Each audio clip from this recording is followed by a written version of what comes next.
Salutare mea, numele este Jokerlow și asta este o nouă serie de Minecraft în care eu o să vă arăt 5 lucruri pe care nu le știați în Minecraft, 5 lucruri secrete, cum vreți voi să zicem.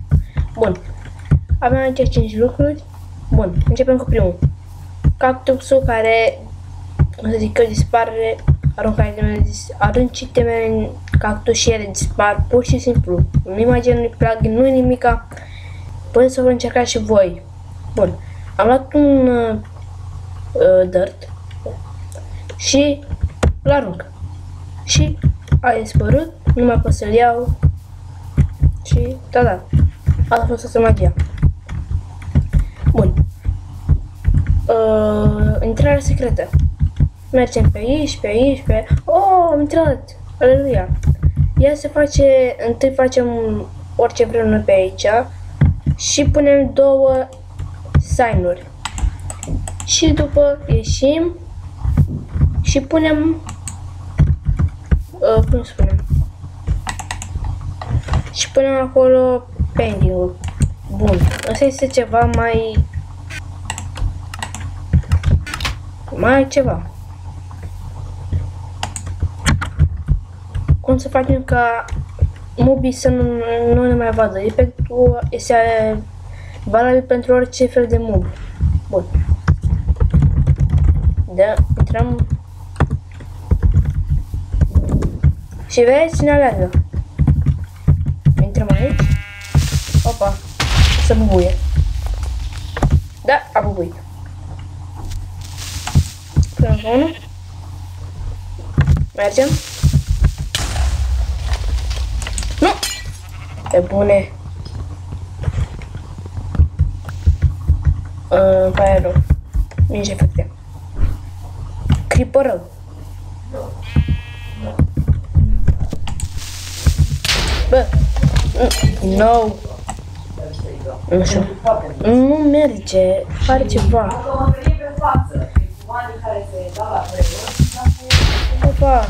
Creeper! Și fugim. Vedem creeper. De ce explodați toți? Dar e frumos. Deci nu că deja mă enervează. Și vezi, ne urmăresc toți. Bă, aici sunt.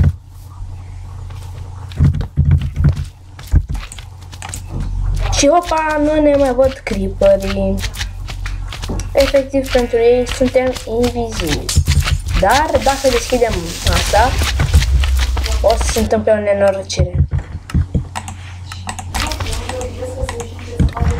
E valabil pentru orice mult și pentru slime, dar slime nu înțeleg, la noi vine.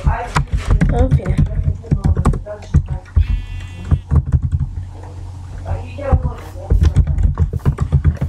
Ok.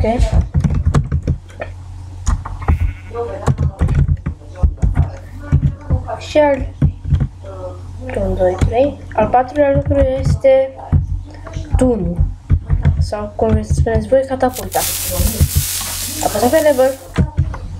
Așteptăm. Și bum! Explozie! Și la câte blocuri suntem? Nu apasă văd, suntem. Bun, asta a fost tunul din catapulta. Și ultima chestie care mie chiar îmi place. Vedem aici. Și numim un name tag Dinerbon. Nu, fără name tag-uri, scuze. Numim spawnerele de sheep. În loc de ele le punem Dinerbon. E gata. Și tada! Uitați cea mai frumoasă oaie din lume. Bun. Dacă vreți să mă ajutați cu un like și un share la prieten, puteți să o faceți, nu vă stă nimeni în cale. Și un subscribe m-ar ajuta și mai mult, m-ar motiva să continui această serie. Până atunci a fost Jokerlow și ea este iubita mea, oaia. oaia care face flip-flop, un backflip, orice vreți voi. Cam atât cu acest episod meu, eu am fost Joker Low. Pa!